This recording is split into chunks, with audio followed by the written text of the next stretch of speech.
করবেন, আর কোনো ওয়াজ চলবে না। অনেক ওয়াজ করেছেন, আপনাদের ওয়াজ আমরা শুনেছি, এখন থেকে আমার বক্তব্য শুনবেন।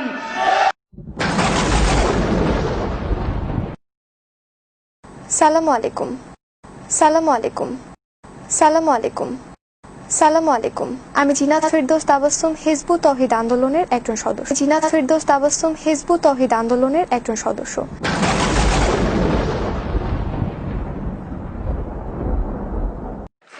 সালাতু আলাইকা ইয়া রাসূলুল্লাহ, সালাতু আলাইকা ইয়া হাবিবাল্লাহ, সালাতু আলাইকা ইয়া সাইয়্যিদুল মুরসালিন, সালাতু আলাইকা ইয়া খাতিবুন নবীন।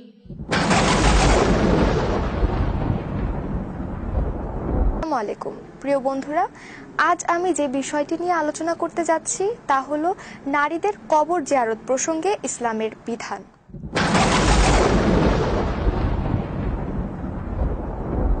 আমি হলাম নাস্তিক, আমি হলাম খ্রিস্টান, আমি মানুষের ঈমান নষ্ট করতে দাঁড়িয়েছি।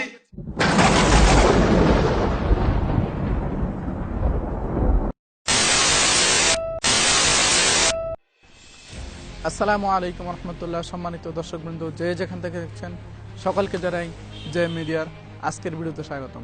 বন্ধুরা, আপনারা জানেন হিজবুত তাওহীদ সম্পর্কে আমি এর আগে আরও একটি ভিডিও দিয়েছি, যেখানে হিজবুত তাওহীদের কল রেকর্ড ফাঁস করা হয়েছে। হিজবুত তাওহীদের সাথে সরাসরি আমি কথা বলেছিলাম, সেখানে প্রায় 16 মিনিট তাদের সাথে কথা হয়।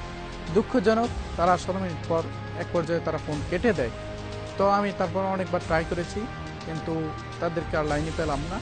বন্ধুরা, সেই হিজবুত তাওহীদ সম্পর্কে ভিডিও বানানোর জন্য আপনারা সেই ভিডিওর কমেন্ট বক্সে অনেকেই আমাকে নিবেদন করছিলেন, অনেকেই আবেদন করেছিলেন। বন্ধুরা, আপনাদের সেই অনুরোধেই আজকে জে মিডিয়া হিজবুত তাওহীদ সম্পর্কে আবারও ভিডিও বানাচ্ছি। আশা করি সকলেই শেষ পর্যন্ত দেখবেন।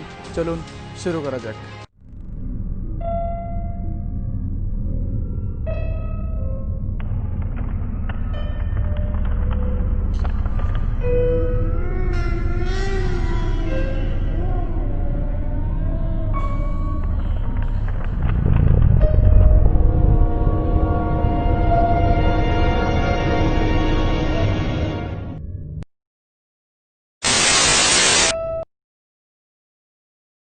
আমি বলেছিলাম সঙ্গীত হারাম নয়।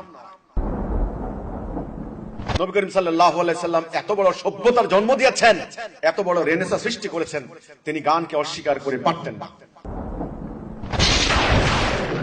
আমি যখন আল্লাহ রাসূলের জীবনী থেকে, হাদিস থেকে, কোরআন থেকে যখন তুলে ধরলাম, আমি যখন বললাম পবিত্র কোরআনের সরাসরি ডাইরেক্ট গানকে হারাম করে কোনো আয়াত নাই।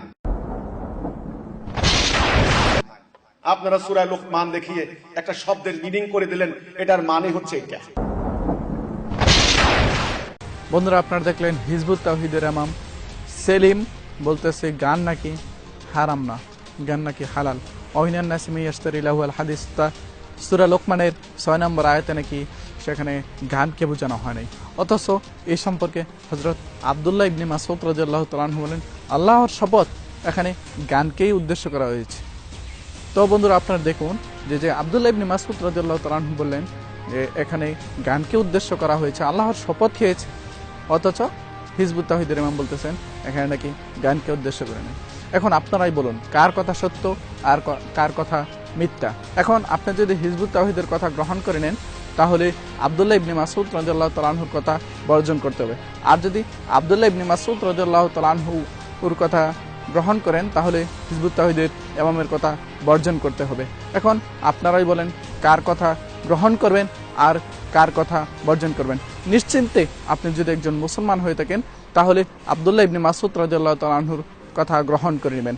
আর আব্দুল্লাহ ইবনে মাসউদ রাদিয়াল্লাহু তাআলা আনহুর কথা যদি সঠিক হয়ে থাকে, তাহলে হিজবুত তাওহীদের ইমামের কথা মিথ্যা এবং তিনি মিথ্যাবাদী হিসেবে প্রমাণিত হলো।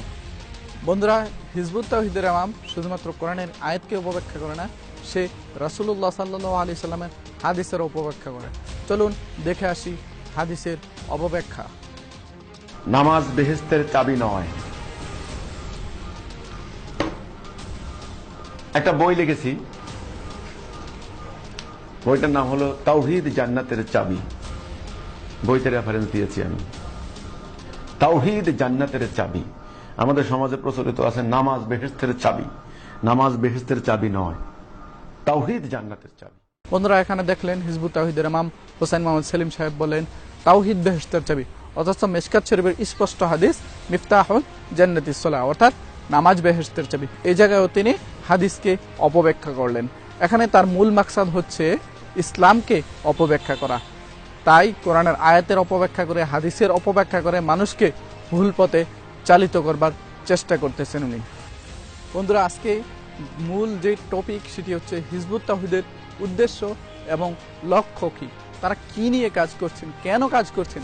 তাদের মূল উদ্দেশ্য, মূল মাকসাদ হচ্ছে ইসলামকে অপব্যাখ্যা করে মানুষের সামনে ইসলামকে অপমান করা, মানুষের সামনে ইসলামকে অপব্যাখ্যা করে ইসলামকে মানুষের থেকে দূরে সরিয়ে দেওয়া। তাই তারা ইহুদি খ্রিস্টানদের থেকে টাকা নিয়ে তারা ইসলামের বিরুদ্ধে অপপ্রচার করেই যাচ্ছে। কেননা আপনারা দেখতে থাকবেন সব প্রকার সমস্ত হাদিসকে তারা অস্বীকার করে। বিশেষ করে হোসেন মোহাম্মদ সেলিম সাহেব, যিনি কিনা ইমাম, অথচ নিজের ভিতরে আজ পর্যন্ত রাসূলুল্লাহ সাল্লাল্লাহু আলাইহি ওয়াসাল্লামের সুন্নতকে প্রতিষ্ঠা করতে পারেনি, সেই ব্যক্তি কিনা ইসলাম প্রতিষ্ঠা করবে সারা বিশ্বের মধ্যে। যে ব্যক্তি নিজের নফসের সাথে যুদ্ধ করে আজ পর্যন্ত দাঁড়িয়ে রাখতে পারলো না, সেই ব্যক্তি কিভাবে ইহুদি খ্রিস্টানদের বিরুদ্ধে যুদ্ধ করে ইসলামকে সারা বিশ্বের মধ্যে প্রতিষ্ঠা করবে, সেটা একটি সাধারণ মানুষের বুঝে চলে আসবে আসলে তার উদ্দেশ্য কি। মূলত তার উদ্দেশ্য হচ্ছে ইসলামকে মানুষের সামনে ছোট করা, ইসলামকে মানুষ থেকে দূরে সরিয়ে দেওয়া, যার কারণে তারা ইসলামের অপব্যাখ্যা চালিয়ে যাচ্ছে। বন্ধুরা, আর সেই লক্ষ্যে, সেই ইসলামকে ধ্বংস করার লক্ষ্যে তিনি কাজও করে যাচ্ছেন। সেই এক পর্যায়ে দেখা গেল সে কিছু মহিলা নিয়োগ দিল সে অনলাইনে ইসলামের নামে হিজবুত তাওহীদকে প্রচার করার জন্য। আপনারা দেখুন স্ক্রিনের মধ্যে কয়েকটা মহিলার ছবি দেখা যাচ্ছে। তারা কিনা হিজবুত তাওহীদের মুজাহেরা, তারা নাকি হিজবুত তাওহীদের পক্ষ হয়ে, ইসলামের পক্ষ হয়ে তারা নাকি যুদ্ধ করবে ইহুদি খ্রিস্টানদের বিরুদ্ধে। খুবই হাস্যকর ব্যাপার এটা। যারা কিনা ইসলামের আইন কানুন মেনে পর্দা করতে পারে না, যারা কিনা ইসলামের পূর্ণাঙ্গ আইন তথা ফরজ পর্দা করতে পারে না, তারা কিভাবে ইসলামকে প্রতিষ্ঠা করবে, তারা কিভাবে যুদ্ধ করবে ইহুদি খ্রিস্টানদের ব্যাপারে, সেটা আমার বুঝে ধরে না। আপনারা যদি বুঝে থাকেন অবশ্যই কমেন্ট বক্সে জানাবেন। বন্ধুরা, তাদের মূল উদ্দেশ্য যেহেতু ইসলামকে ধ্বংস করার, আর সেহেতু মুসলমান হিসেবে আমরা তাকে কখনোই সাপোর্ট করতে পারি না। তাই সকলের প্রতি অনুরোধ, হিজবুত তাওহীদ যেন, আমার এলাকায় তো আমি দিবই না, আপনাদের এলাকায় যেন হিজবুত তাওহীদ কোনো রকম প্রচার করতে না পারে, ইসলাম সম্পর্কে কোনো প্রকার অপপ্রচার না করতে পারে, সেই দিকে সকলেই লক্ষ্য রাখবেন।